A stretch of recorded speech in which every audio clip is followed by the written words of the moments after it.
Hey, everybody, welcome to the Unconventional Therapist Guide to Nothing. My name is Dave. I'm joined here, as always, with my co host, Greg. Greg, what's up, man? How you Nothing much, Dave. doing? Oh, fantastic. What's up? Fantastic. A little bit of a tough week, but pushing through, as always. Oh, Greg, tell us all about it. Yeah. It's Tell funny, us a little about the behind the week. scenes. I just came on and said, "Man, I've had a tough week." And Dave was like, "Let's save that." And I was like, "All right, sir." But I just saw you across from me and almost fell right into like therapy session. Like, Yeah. care for me. And I felt not like a therapy session. And I And you're said, like, "I'm off nah, the clock, pal. no Not now." thanks. I'm like, "All right. It's gonna cost you." That's what you really said. I should have said that. You're right. You was right, This I was is like, this is going to be released on St. Patrick's Day. And Friggle-D-D. we are not doing a St. Patrick's Day episode. Quite literally the opposite of a St. Patrick's Day episode in some ways. Like totally different countries we were Yeah, talking I about. don't know if I'd say the opposite or it's arch nemesis or anything like that. No, nothing like Just that. just Just different. We're not gonna be talking about shillelaghs and shamrocks and shenanigans like we have in the past. I Although I did yeah. go to an Irish pub today. Oh yeah. It is Sounds like you're really having a rough week, Greg. it is St. Patrick's Day weekend, and I did. I listened to the Wild Rover song. That's always a good one. But they were playing all Irish music. Yeah. Yeah, I'm a sucker for a bagpipe too, I'll tell you Oh, I that. love Irish music actually, Yeah. yeah. It's pretty great. Um, anyways, we are. So so we have been getting away from the holiday themed episodes and there's I don't know what our audience feels about that and I would love to hear people actually maybe let us know. Should we try to, theme episodes around holidays that are, they're falling around, or should we just kind of move on from doing that? Because that's historically been always what we've done. Yeah. Did I do that Jonathan Swift short book last time? Uh Yeah. that was heavy. That was heavy. Maybe We probably had some other topics we could have covered. yeah. We did do leprechauns if you're interested. I mean, there's stuff there if you're We did the potato famine famine. too. I loved that. Which one? The potato famine one. Yeah, that one was a great one, you It know? was fun. Yeah. I mean, Why are you hungry? You get all these potatoes. See, that's the common misconception. That's not what happened. that So is not what happened. go back and check it out. Anyways, I Dave, got to give a few shout outs give a to our shout out. Yeah. new Patreon members. So starting with, I think the last one that we didn't shout out yet would be Alley Cat. So thanks for joining, Alley Cat. Rachella Liss, I think is how you say it. I'm not totally positive the last name. But just joined our bonus episode tier and also commented to us that her and her boyfriend both listened together and they both said hi. So wanted to give them a big shout out and a thank you. And they're coming from Belgium, which is awesome. I thought that was cool So too. that is so cool. And then I hope I'm pronouncing it right. It looks like Bailey has also joined recently. So and then asked for an episode on what was it, mushrooms and microdosing, which I know you responded back that we actually did that one last year, or maybe it's even been more. I don't even know. So definitely make sure you check that out, Bailey. And yeah, I did mention that we did that also. The episode on ketamine, heavily researched episode, if I do say so myself. So those are great to check out. Did we do ketamine? We Yeah, did do I was ketamine. like trying to remember what other because I know we did a couple like that mushrooms and another like Yeah, we narcotic. were on a kick. Well, we still got to cover. I think we should cover marijuana use. Marijuana is a great one to cover. It's controversial Controversial. Yeah. You're out because there with it's your, it's just smoking it up, and I'm thinking, hey, hey, hey, slow down. yeah, you know, yeah, I think there's a lot for us to cover with that, and it gets talked a lot by people in our profession, which I don't know if everyone knows because I know everyone's got such a lackadaisical approach to it and attitude about it in today's society. But there are some serious mental health concerns Sure. that people in our field still share despite the legality of it. Well, I think like, and we don't have to get into it, but it really is the weed that's being smoked now is different than the weed that was being smoked. Like, not to sound like boomers, but the weed that was being smoked when we were young is different. It just is. It's much more powerful now and potent. The levels of THC are like, I mean, exponentially higher. So it's Yeah, really become this sort of dangerous thing that's unlocking a lot of dormant psychosis for a lot of people. But that's something we could talk about at a different time. sure. And MDMA is another Did we one do that we have. MDMA? We didn't. It's still on the list. So I just noticed Oh, that we did today. MDMA together. We didn't do an episode. And let's see what else. Yeah, I guess that's about it. Is MDMA Molly? Oh my God. I don't know. Maybe. Maybe. Molly's like some, I don't know. Ecstasy. I almost tried it. Everyone was doing it when I was young. People were doing it at the prom. I went to a music festival and me and my friend said no 1,000 times. And like the last day of it, we're like, we should probably just do it. Everyone here is like Everyone's throwing it doing it. out there, throwing it around. We should probably just try it. And then when we finally decided that we were going to try it, nobody had it anymore. Dude, you're a dare kid. What are you talking about, man? Just say no. That was like, that's I actually feel like great. that was like meant to be that I wasn't to do it. You know what I mean?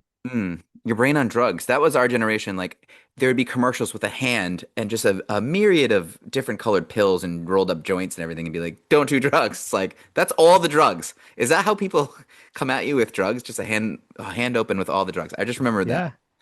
Yeah. Hey, Oh, it's whatever. like a punch bowl nowadays. Oh, And you, you never know what's going on these days. You wake up and you're laying on a bath of ice when your kidney's gone.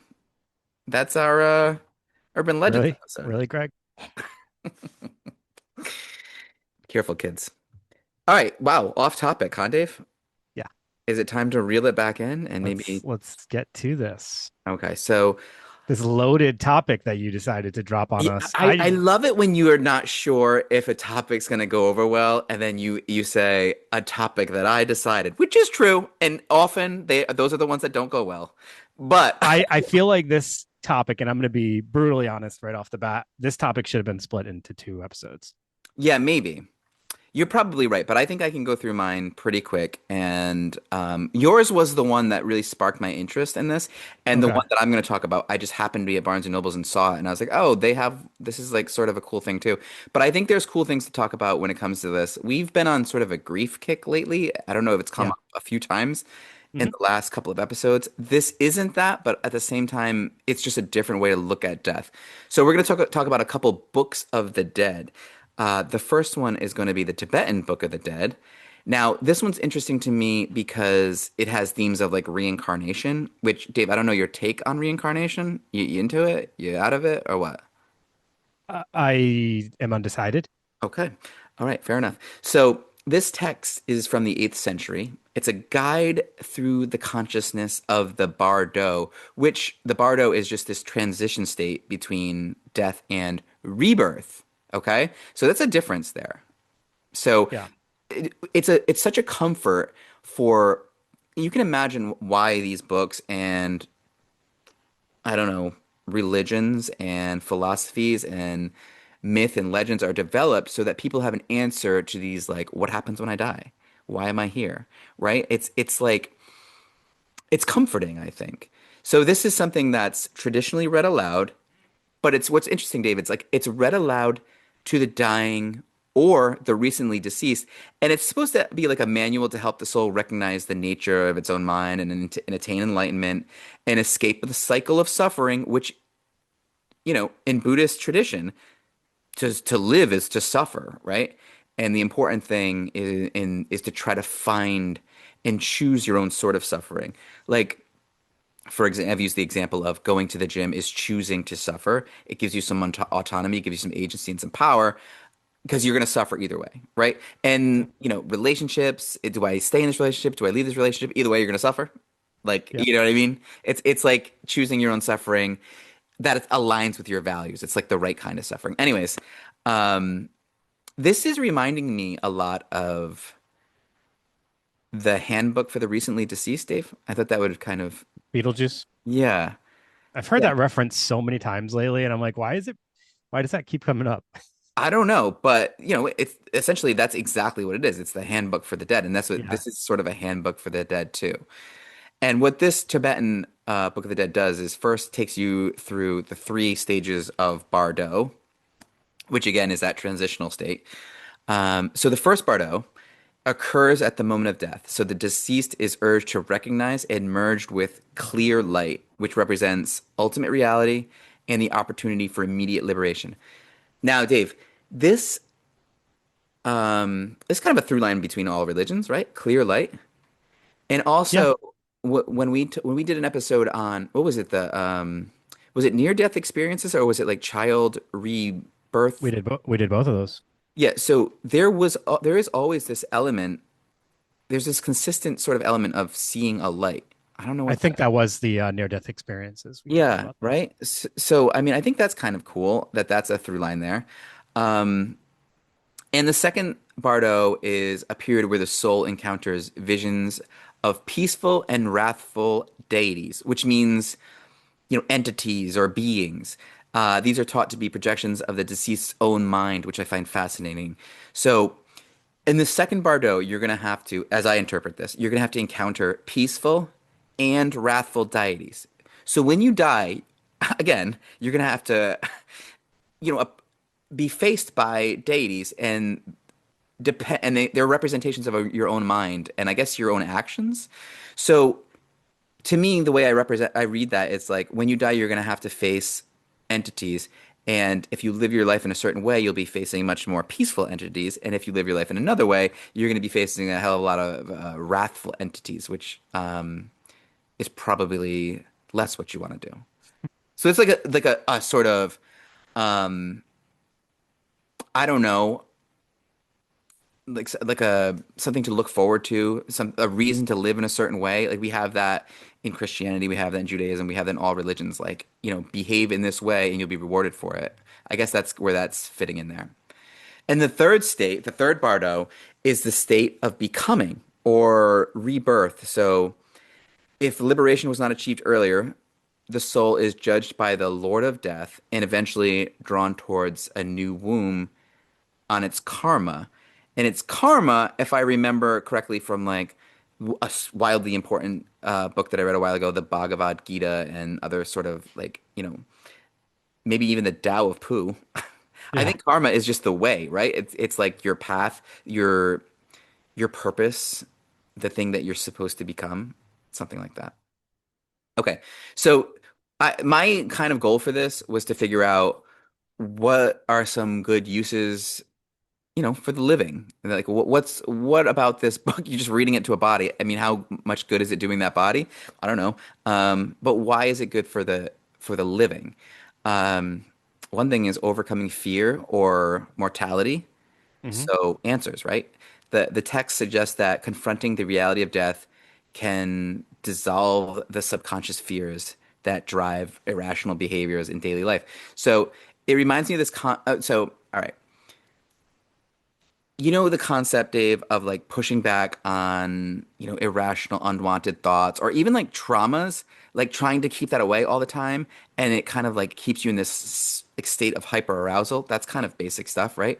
What if you could, instead of trying to push it back, you turn around and search the subconscious for like those unwanted thoughts and those unwanted fears, and maybe that has less of like an anxious effect. I think that's like what it's trying to do for death, right? Hmm. Let's Yeah. look and explore death a little bit, Right. you know? And then the other part of that is like embracing impermanence. So a deep understanding that all life is transition. That's what I really like about this resurrection, not resurrection. That's go dipping them into my own Reincarnation. yeah, yeah. Yeah, like it's transition, right? So it's, you can use that in your daily life. Obviously, the only thing we can really count on is change. We could focus on and the fact that there is impermanence, that's going to be like a through line through this thing whole too. Um, the fact that things are always changing and aren't permanent, that says a lot for the things that stink in your life, right? This is temporary. Yeah. Also, the things that you love so much in your life, things you're great, like really focus on what matters and try to live more fully in the present. I think that's kind of good, right? Also, Yeah. preparing for the end, Dave. Like it provides a mental roadmap for the dying process, which helps the living prepare themselves and comfort others, changing death from this like fearful event into a conscious transition. It's almost like it takes the uncertainty and chaotic nature of a death and like gives you, all right, we have this roadmap, we have this thing to lean on. It gives you a little bit of a sense of control, I think. Does that make any sense? Yeah. Yeah, I think so. It also develops self-awareness, right? The teachings encourage cultivating deep meditation, self-understanding, and mindfulness. Again, this is like sort of a Buddhist thing. And of course, grief support. You know, the spiritual perspective on loss, helping bereaved understand the journey of the departed. Plus, there's this inclusion piece of it too, where others are reading and just helping you process this whole thing. You know. So, I mean, honestly, this benefit, like you said, this benefits probably the living more than the dying. And that whole idea of reincarnation also helps the living because, not even with our own death, but accepting and kind of finding some comfort in the person that's dying's death and like that we may encounter them in some form at some point in time. I think that's comforting, that's hopeful, that has a really positive impact on people, I think. Yeah, and Dave, it makes me think like this unknown, the fear of the unknown, also the fear of impermanence. I think that like sometimes when you say that word, like impermanent, things are impermanent and always changing. I think that in some ways that makes people feel uncomfortable. But I think what they're forgetting and what this book is reminding you is that permanence is the real fear. Yeah. And I think the reincarnation aspect of this suggests that like, hey, look, nothing's permanent, and that's good, right? Like it's much more comforting to think like if I die, I'll be reborn in another way. Like my soul, like my essence lives on. That's much more comforting than like when I die, that's it. I'm just just nothingness. Yeah, I mean I think a lot of this is all about that. It's about giving us some level of comfort in knowing that there's more to life than just the nothing that we, can anticipate might happen if we die. Yeah, and I mean honestly, like I know it's a little bit of a personal thing, and we've gone here before, but like, what are your thoughts on that? Like I will not just accept that there's nothing when we die. Right. Yeah, There's my more thoughts to are life. forever changing. That's why, like, when you asked about reincarnation, right now, I don't know. I mean, and I don't think you have to know. I don't think you have to have like a permanent thought about or like a steady thought about it. I think your thoughts can change based on how beliefs and views change over time. But I do think that regardless, there's something. I don't obviously have any idea what that something is. Yeah, and this is kind of reminding me also of something that to keep it in the East, something that the Japanese do that we've talked about when we talked about the suicide forest, and that's seppuku, which is that ritual suicide. But more importantly than that act, I think like is this thing called jisai, and that's the death poem. So these poems are like this final reflection on life, nature, and acceptance. And they're typically, which must be a pain in the ass, you're about to die and you write a poem, but in a format, like not a haiku, but a tanka, which is a 5 7 5 7 7 syllable structure.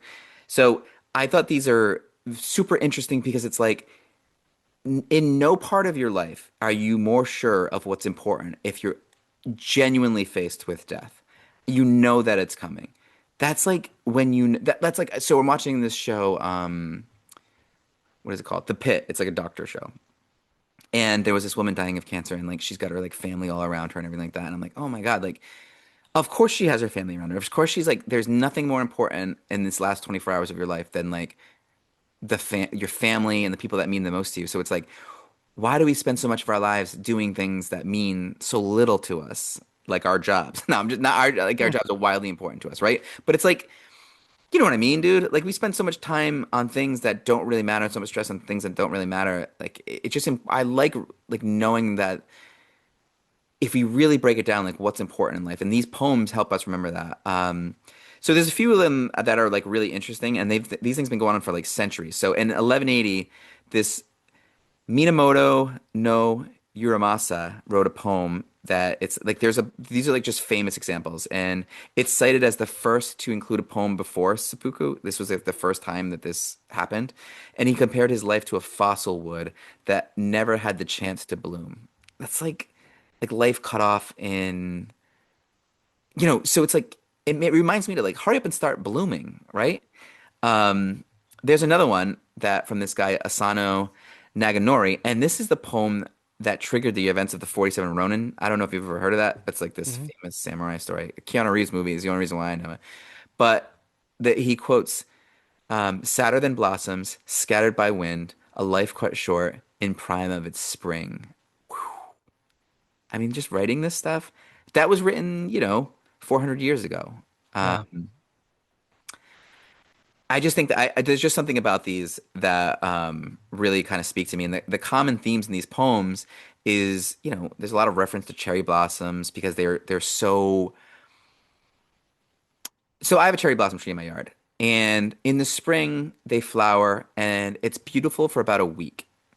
And I guess like that sort of idea of it's life really is so impermanent, it's so quick, it's so fleeting that we really have to start living. It's like the Stoics and memento mori thing. I just think it's so important to look at this stuff. So it's like people could think it's morbid for us to be having a conversation about death books, but what it really is, it's like this calm acceptance of death, viewing it not as an end, but a return to a source or transition to, I don't know, I guess in some ways the void. That's what some, Mm.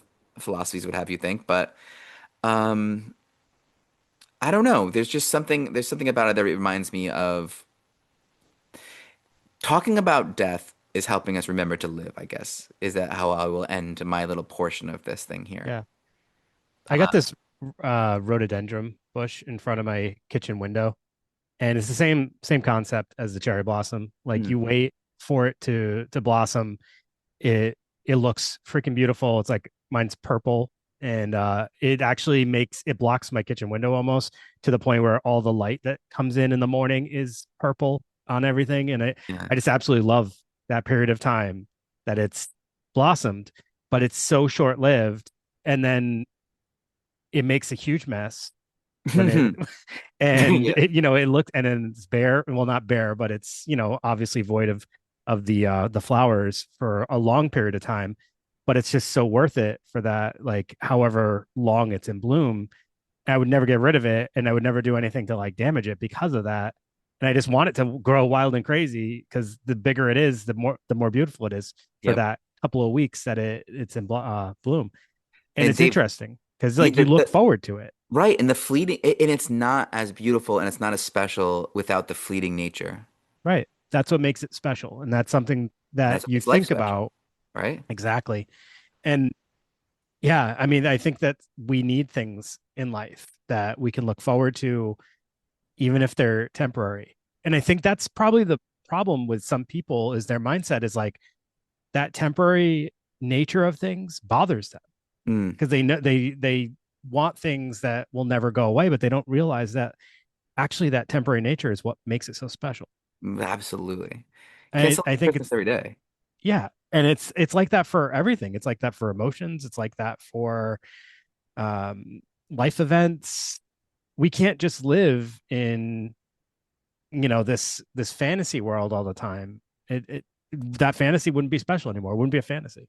Mm. So it's we have to treat life like it's temporary, but also like accept and appreciate that it's temporary. Treat life like a rhododendron. Yeah. Let it be I wild and mean, crazy and beautiful. isn't that kind of like also the way we should look at the people in our lives too?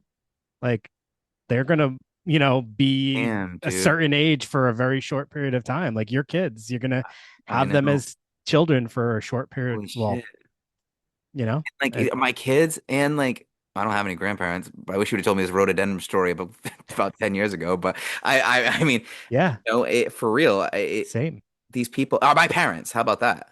yeah. It is fleeting. And when it's gone, it becomes nostalgia, and we hold the memory of those rhododendrons too, and that's what also makes it special. You Hmm. know, like we know it's coming, we know it's beautiful, and we've seen it and we've experienced it, and it didn't last forever, and that's why it's beautiful. Um, It kind of drives me nuts. I mean, I think this was like a thought maybe when I was younger, but when I hear people talk about it now, and now that at an age where I kind of can understand these concepts better, when people get so mad at death, like just the idea of death, like why do things have to, like why, it's, well, it has to. mhm, It's just, it is what it is. It's the nature of the way the world works and the way that we all work. And, we can't, there's no point in being mad about it. It's like, instead of being mad about the idea of death, just appreciate it more when it's around.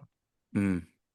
So Yeah, yeah, life. Appreciate life more when it's around. yeah, not Yeah, death. yeah, yeah. Yeah, the I just say that life, out of yeah. the relationships, the whatever. You It's know, just and Dave, what another interesting thing, like to see these cultures having this like specific, we've kind of pushed, we hide from death in our society, like right? yeah. Like it's gotten to the point where like we try to spend as little time with it as possible, which I completely understand, but it's like we don't see any of that process.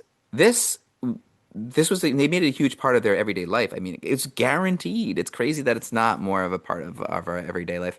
But For sure. I mean, I get it too, right? You want to push it away, but when you push it away so much, it does become this thing that's like way scarier than it needs to be. Well, our society is avoidant of anything Mm, uncomfortable. So yes. we don't really embrace uncomfortable things. We Oh, like we to Santa, pretend. no Krampus, Yes. you Yeah. know? It's Let's all protect good. our children. Let's protect ourselves from these uncomfortable Oh, yeah, things. so that's so funny that you mentioned the protecting children because I heard a great quote the other day in terms of like protecting children. And so like this is definitely not mine. I just don't know who to give credit for it. It said, "We're supposed to be preparing our children for the road, not the road for our children." Which I Right. thought was like, holy crap. Because and that's Right. why you see, so much difficulty, people like failure to launch because it's like they want to know why it came up because they were talking about I don't even know where I saw this, but they were talking about playgrounds and how in the 80s, Dave, you remember those you went to the playground in the summer. First of all, it was all steel and it was 1,000 degrees, Yeah. right? You touch that stuff, you're on fire. There was like those things that you run and spin around that were just pure steel. I mean, you get caught underneath that, you go flying off that. The monkey bars were way up high. I mean, everything was like metal and dangerous. And, Rusty metal links on the swings sure. that could like It was hurt your dangerous hands. and we learned how to deal with dangerous things. Yeah. And now it's like all padded and plastic and you'd have a hard time getting hurt on it. My kids Yeah. could probably manage. But like done our children a disservice by doing that, I think. Right? By protecting them Absolutely. so much. We've prepared the road instead of preparing our kids for the road, you know. Yeah. I don't like that.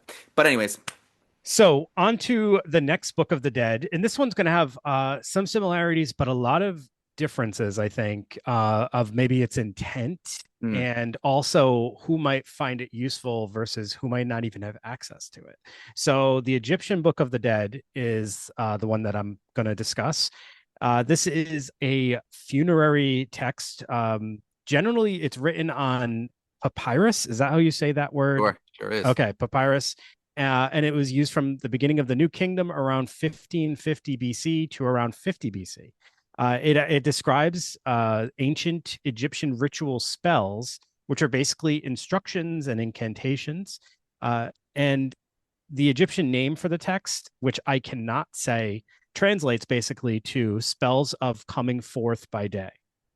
Mm. Um, so I have a ton of notes. I'm going to kind of just pick and choose what I actually want to cover here, because some of this will be helpful, some of it won't. Uh, the spells in the books of the dead, which is not it's so basically it's not a book. It's these things that are written on papyrus, and they could be, maybe put on the person that's deceased, or put in their whatever Oh, they're being buried in. So essentially it's not an actual book. It's just like that's the term that we tend to use in modern day for this. um, so they essentially are to help the deceased find their way to the afterlife and become united with the sun god, whose name is Re, and the netherworld god Osiris, in a continual cycle of renewal and rebirth.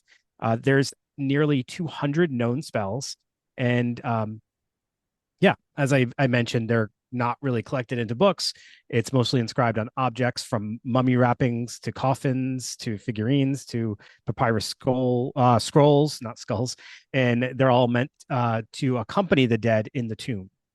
So that's kind of a fascinating thing to think about. Like the intention of this is actually to send it with the dead. Yeah, that's super interesting. So I've heard the sun god that way. I've also heard it as Ra. I mean, depending on Mm-hmm. whatever, we're not Egyptian, but also kind of like MapQuest for once you're dead, right? Right. Is that Yeah, sort of what it is? or think about it like this too. It's also like, let's say you're playing a video game and you had these cheat codes. Yep. You're basically writing down cheat codes to arm yourself or equip yourself with strategies that will be beneficial in the afterlife. So these are provided instructions for various challenges that the deceased are going to face on their journey. And for example, spell 125 in Oh the Book boy. of the Dead lists a number of misdeeds they must deny having committed in life when they appear before Osiris. So that's So wait, you're interesting. supposed to lie? Yeah, yeah. That's the thing about this is an interesting book because it is, in some ways, this book is about deceit to get to where Oh you my need to God. go. Do you think like deception was like a big part of the culture? I would be interested. Well, all right. So Okay. these books are expensive. And basically, Uh, the only people who are actually going to have access to these would be wealthy, high status people. So depending on how rich you were, you could either go along and like buy a ready-made papyrus that had these on there with blank spaces for your name to be written in, or you could spend a little bit more and probably choose which spells you wanted. Um, which is and that's fascinating. They'd usually have like colored illustrations and they'd be written on in like hieroglyphic script at times, things like that. So Yeah, it makes me it's hard for me to not even mention here that so people might be thinking, "Oh, that's kind of like dark." So like the people with access to this stuff can hold it over other people's heads and be like, "Hey, look, you cannot survive the afterlife without, having access to this information." But what's interesting is what was that? There's a word for it, and everyone's gonna be screaming at this thing. But like the Pope would offer like a type of pardon, and you can pay a certain amount of money to have your sins forgiven. okay. So like Yeah. that's not it's not that Something along those lines. Yeah, yeah that seems essentially. And I would have to imagine that the way that this is being explained to me, I almost imagine that like it's almost a thing of status to be able to have access to this, hmm right? And like if you don't have access, like what are you doing? Who are you, peasant? yeah. So yeah, so some of these spells, they are like all the spells in this, they're gonna have various like reasons and behind them. Like there's some spells that make sure you can control your body after death. Um, the ancient Egyptians, they believed that a person was made up of different elements from the body, spirit, name, the heart. They're all the embodiments of a person. And they were afraid that these elements would disperse when you die. So these spells about spells about protecting yourself because the ancient Egyptians expected to be attacked on the journey to the afterlife by maybe gods, demons, animals, whatever. And in the next world, there are a lot of gods who are guarding gateways that you have to get through. And if you don't have the right answers to their questions at the gates, they will attack you because, they have weapons or knives or snakes in their hands and things Get like snakes that. in their hands. Wow. It's dangerous. It's dangerous. And you know what's funny? Like just by you saying, and you started this off with like spell 125, like an example, right? Right. It's like geez, how long throughout human history have we exploited people's fears? Right. It's like, all right, fine, you're gonna be able to move your body, but if you don't have the answer to this guy's gonna throw snakes and knives at you. So it's like you could keep this, this could sustain income for religion based on people's greatest fears and the unanswerable questions. Sure. Providing answers for the unanswerable questions, right? And that's like unlimited. Like even like when we talked about like seven deadly sins, great episode, but like it really was like, hey, don't do these certain things because if you do these certain things, it's harder for us to control you, Yeah. in a Yeah. sense. right?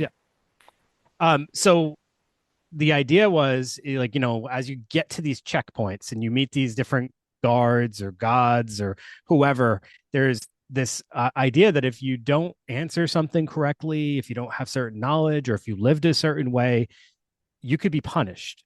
And that punishment could be decapitation, Mm-hmm. being on the slaughter block, so many different varieties of punishment. And the worst thing that could happen was that what they called a second death, which meant you were killed and your spirit couldn't come back. So you would have no afterlife at all. And that's basically what they feared probably the most. Um, so the spells in the Book of the Dead, depict their beliefs about nature, of death and afterlife, and the Book of the Dead is a vital source of information about the Egyptians' beliefs in this area. So one of the big things is all about preservation. So the rituals served a way to reintegrate these different aspects of the being. Mummification actually served to preserve and transform the physical body into Sa, I'm sorry, in idealized form with divine aspects. And the Book of the Dead contains spells aimed at preserving the body of the deceased, which may have been recited during the process of mummification. So that mummification piece was very intentional for the reason of preservation. Like that's obvious, but like for the reasons of their afterlife and things like Yeah. that. The heart which was regarded as an aspect of being, which included intelligence and memory, was also protected in the spells. And in case anything happened to the physical heart, it was common to bury a jeweled heart scarab with the body to provide a replacement. So you'll Hmm. just have a jewel scarab heart if anything happened to your actual heart. Scarab a bug? Yeah, Okay. right. I think so. I think I learned that in Aladdin. I I think think I learned there's that in something the about a movie The scarab, Mummy. or maybe I thought that was something with a. I might be wrong actually on that. Maybe it was the mummy. From Aladdin, I learned a vest with no shirt is not It's a a bad sick look. look with some hammer pants, dude. You're Yeah, looking with some hammer pants for sure. sick. Um, so as mentioned, the name is also an important thing, and so the name of a dead person, which constituted like individuality, Hmm. and things like that, was required for their continued existence, and it was written in many places throughout the book. And spell number 25 ensured that Hmm. the deceased would remember their own name. They probably used to be just like five spells, and they're like, We got to keep then going this here. isn't bringing it in. We got to bank some more money. Let's get some more Oh money. yeah, you want to remember your name, don't you? Yeah, I guess I Yeah. gotta remember my name. So, in the Book of the dead are taken into the presence of the god Osiris, which I mentioned before, who was confined to the subterranean Duat. Um, as well as joining the gods, the Book of the Dead also depicts the dead living on fields of reeds. Hmm. Paris, parad, I don't know how I'm going to say this word. So it's like basically it's like a paradise Yeah, version of the real world. Um, it depicts like lush and plentiful version of Egyptian way of living. yeah. There's fields, crops, but along with all those things, there's also this idea that manual labor is involved to keep up with all these things. But don't worry, there's a spell for that. So Oh there's a yeah. spell that can protect You you don't want to from work. having to do your own manual labor. And it almost gives you a status that's on the same page as some of the gods that you might encounter.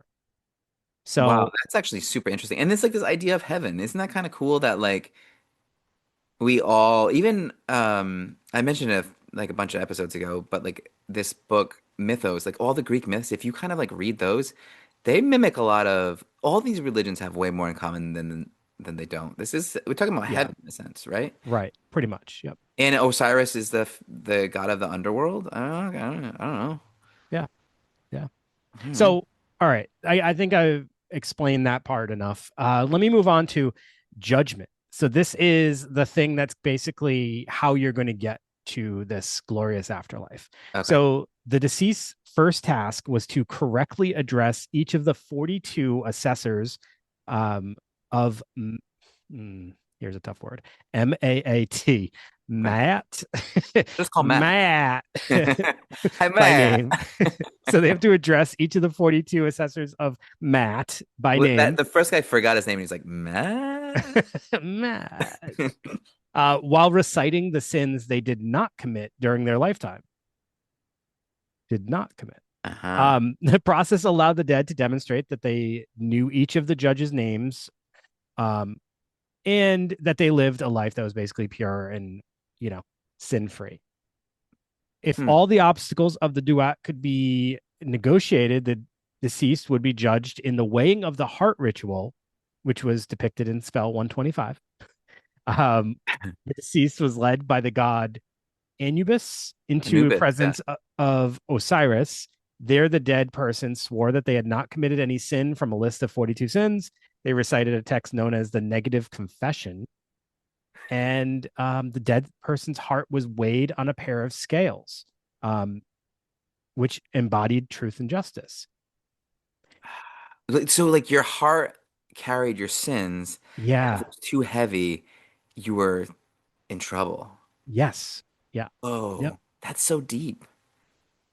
It's interesting because there's some there's spells that basically can protect you Hmm. in this though. So like obviously even if you, let's say, you sinned, the spell can protect you.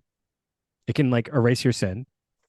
But if you don't have that spell, you also have to like do this knowledge thing of like memorization and knowing certain gods names and things like that. So there's this interesting like weird thing about the knowledge of all this stuff being almost just as important as living a sin-free life.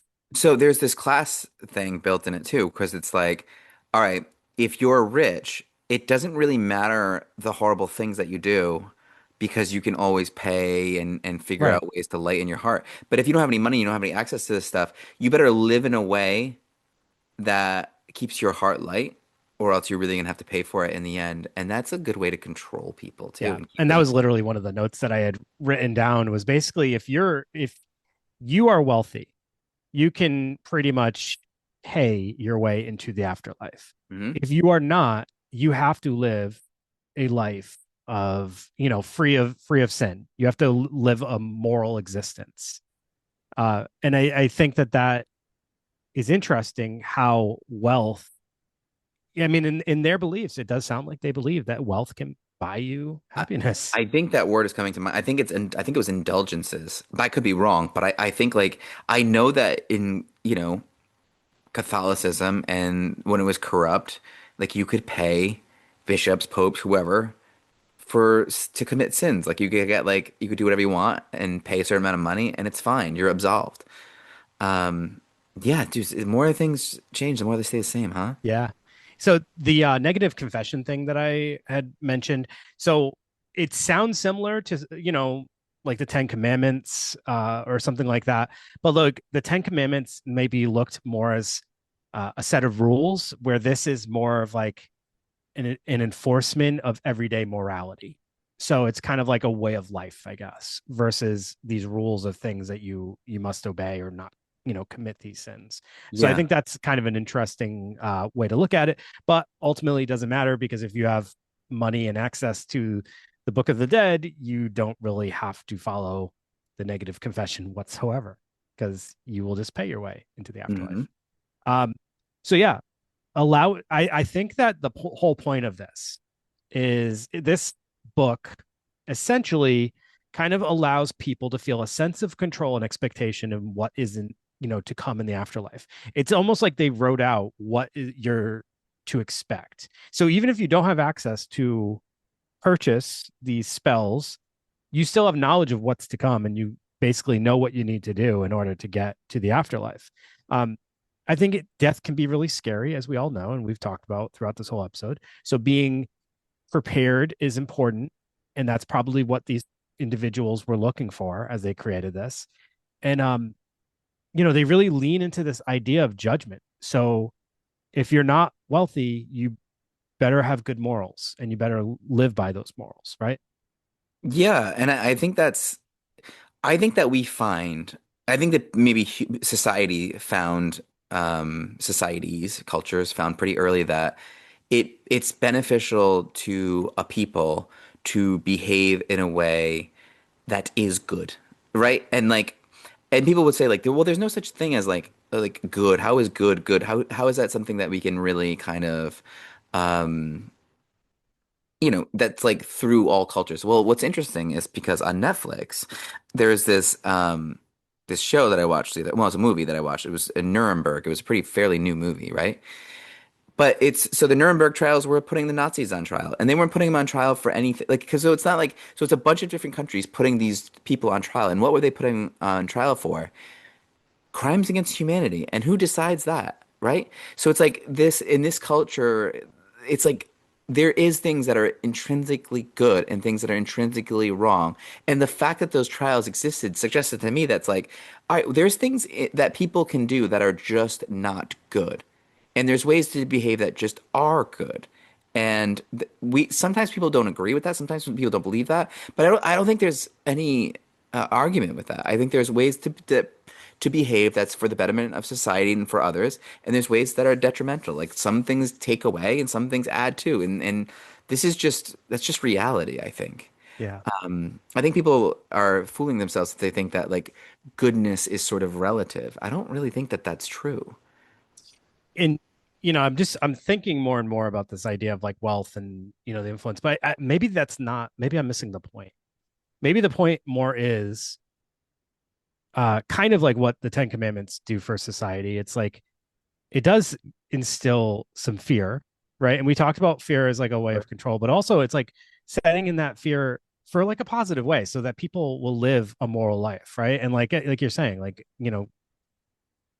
it is a choice to be good. It is a choice to live a moral life. And if there has to be a reason to do so, I think for some people in order to make the choice to do that. Not everybody. I feel pretty certain in myself that I'm going to make positive choices majority of the time just because I just that's just who I am. I Mm. also know a number of people who aren't going to do that, Mhm. and that is just the nature of humanity, I guess. And some Yeah. people really need this like fear, I guess, that if I don't make the right choices, that if I make choices that are going to hurt others or that aren't morally correct, something will happen. Otherwise, So what's the people point? recognizing that, Dave. I think people were like the thinkers early were realizing like, yeah, there some people are going to do what's going to be beneficial, and some people just are going to do what's good for them. Yeah, And what's a way that we can kind of like come up with to make that different? You know what I mean? right.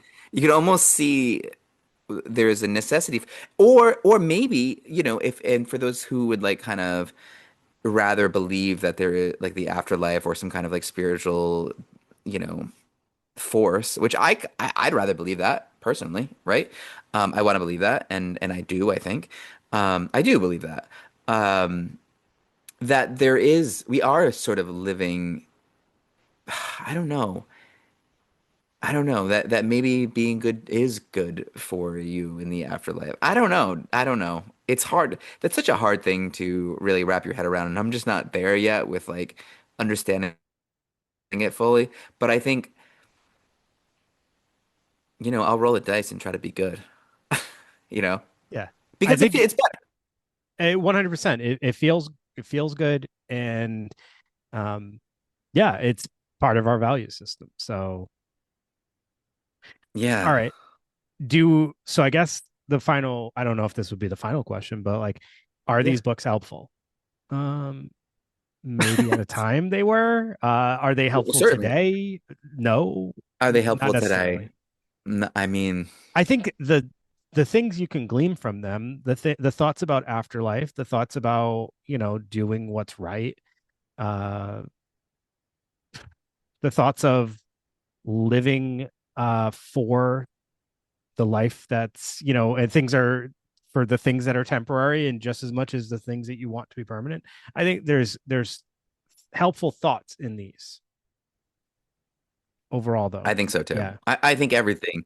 I think it's interesting to understand someone's culture and these kind of knowing how people thought of death gives you a lot of insight about how they lived. I think that's very interesting. And I think again, all this stuff reminds us to, you know, not forget to live and the things that are Yeah. important. Oh, I had one comment I forgot to make when I was describing the Egyptian Book of the Dead. I feel like the Necronomicon and H.P. Lovecraft. I feel like he might have been inspired by the book of the Egyptian Book of the Dead.